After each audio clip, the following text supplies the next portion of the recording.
ritrovati cari telespettatori, questa volta ci troviamo in Germania e per la precisione a Düsseldorf. Infatti siamo venuti a visitare la fiera del ProWein, 3300 espositori da 26 nazioni di tutto il mondo, ma soprattutto ci sono ben 35.000 visitatori trade, o meglio operatori del settore. Questa è una delle fiere più importanti a livello mondiale per il settore del vino. Ci sono un paio di novità importanti che vedono coinvolto il Friuli Venezia Giulia, o meglio il nuovo concept che l'agenzia di promozione vuol dare, un concept di comunicazione e un concept architettonico nuovo, più giovane, più in linea con quello che è proprio la promozione anche di questa regione così importante, e anche il coinvolgimento dei produttori che vengono qui insieme in joint venture con la regione a promuovere i loro prodotti di nicchia. Come sempre a noi spetta invece il compito di portare le immagini e le interviste più interessanti direttamente a voi in casa.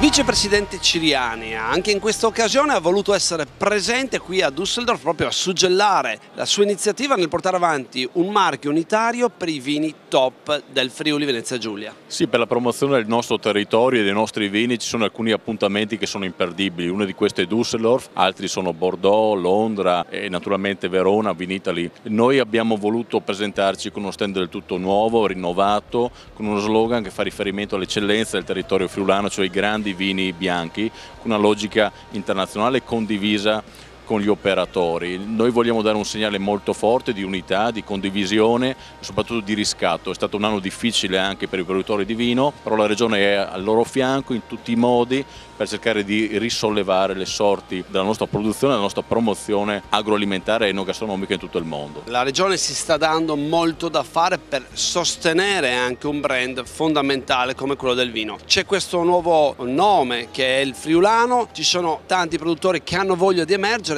In effetti intervenire sia in Italia che all'estero risulta fondamentale anche per l'economia regionale, no? Sì, il friulano è un'occasione in realtà per parlare un po' di tutto il friulano, dei vini friulani, del territorio friulano. Noi così lo vorremmo intendere, e c'è la necessità in un mercato sempre più competitivo, complesso, che sta cercando appunto di riscattarsi e anche di farsi riconoscere. Noi l'abbiamo fatto cercando di convincere gli operatori che era necessario essere uniti sotto l'insegna della nostra regione, ma senza cancellare l'identità del territorio. Tutte le identità sono importanti, tutti i produttori sono importanti, ci sono alcune eccellenze che però non possiamo non riconoscere, come quelle dei grandi vini bianchi. Questa è la nostra filosofia, dare un ruolo e una possibilità a tutti. La nostra regione non intende obbligare nessuno né comandare sulla testa di nessuno, ma solo guidare il processo unitario di promozione del nostro territorio all'estero. Anche qui l'unione fa la forza, andare insieme è vincente, l'abbiamo provato in tante occasioni, in tanti settori diversi anche da questo. Siamo una piccola regione di grandi eccellenze, però dobbiamo andare avanti insieme, vincendo i campanili, vincendo le diffidenze, le ritrosie, un unico grande stand, un'unica grande promozione, ripeto, senza cancellare l'identità che sono il sale della nostra storia anche recente del Friuli Venezia Giulia, che è una regione complessa appunto che ha 3 nomi non a caso, però sia nel turismo che nella promozione complessiva dei nostri prodotti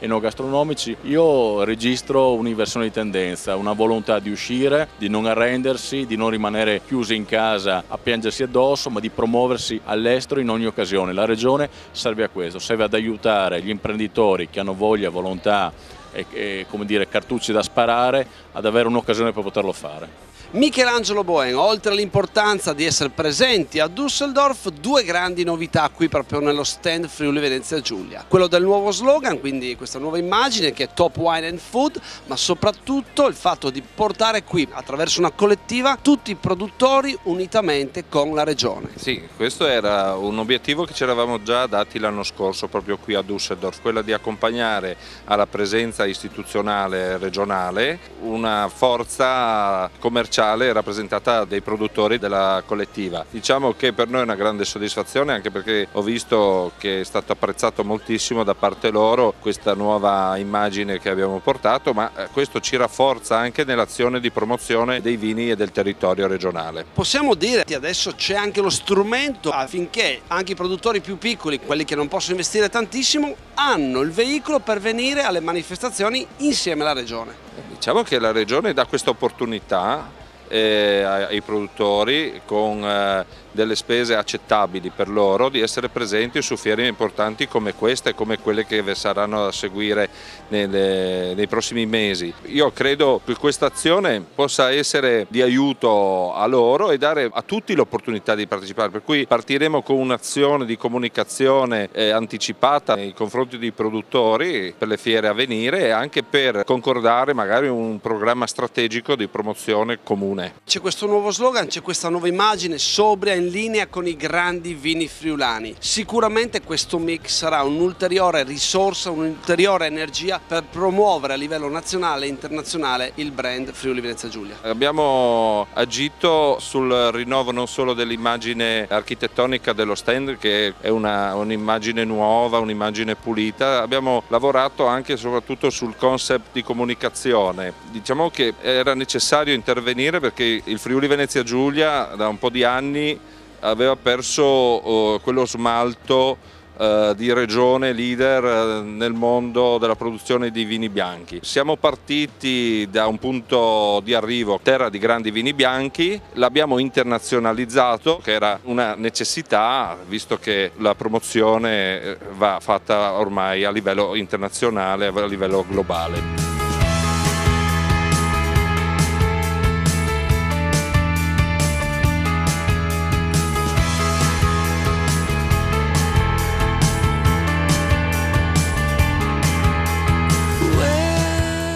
Qui ci troviamo nel cuore del nuovo stand della regione Friuli Venezia Giulia, ma soprattutto ci troviamo con Fabrizio Gallina. Lui cura un po' quelle che sono le perle gastronomiche che vengono presentate anche all'estero. Ecco Fabrizio, oltre a presentare il montaggio, quindi il prosciutto di San Daniele, vengono presentati anche i prodotti, ma quali sono i preferiti proprio dai visitatori tedeschi? I visitatori tedeschi sono ben abituati soprattutto a venirci a trovare per due prodotti in assoluto che sono, come hai detto tu, il montasio e il prosciutto di San Daniele, ed è per questo che noi non ce li facciamo mai mancare e li portiamo sempre soprattutto qui a Provine. Però diciamo che aggiungiamo qualcosina a questa offerta, innanzitutto in termini di stagionatura, e quindi il montasio lo portiamo in 3 stagionature, dal fresco al mezzano al stagionato di 24 mesi, che apprezzano molto perché loro, diciamo così, sono abbastanza affezionati al gusto, diciamo come quello del parmesan, però trovano in questo montasio super stagionato un formaggio che non ha nulla da invidiare ai suoi fratelli più blasonati. E nel prosciutto di San Daniele portiamo anche lì 2 o 3 stagionature, quindi abbiamo il taglio alla fettatrice con la nostra Berkel che ci portiamo sempre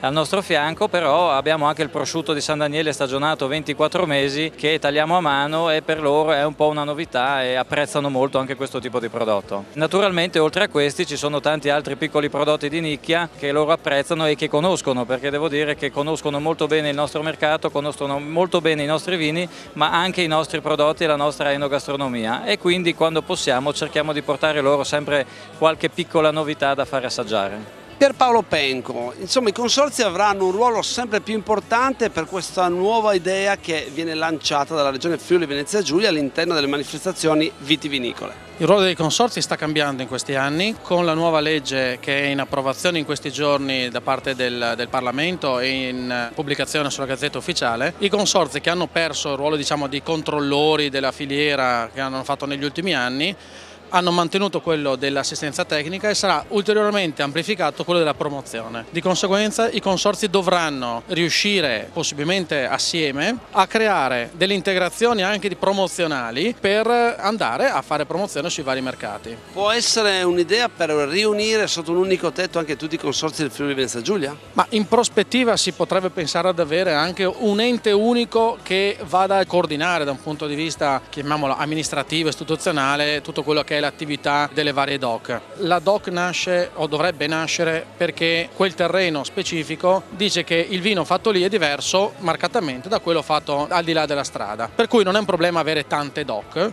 però possono essere gestite da un ente unico oppure da 2 enti, 3 enti, dopo bisognerà vedere. In questo momento abbiamo diversi consorzi, ci sono state delle fusioni, Collio Carso, Ramandolo e Colli Orientali. Chissà che nei prossimi mesi non si riesca ad avere ancora un'ulteriore semplificazione, almeno di zone che sono più omogenee anche culturalmente e tutto quanto, per poter dare maggiori servizi agli associati. Ad esempio avere un'assistenza tecnica più piena e soprattutto avere anche la possibilità di compiere meglio l'attività promozionale, che è quella che sempre di più le aziende vogliono.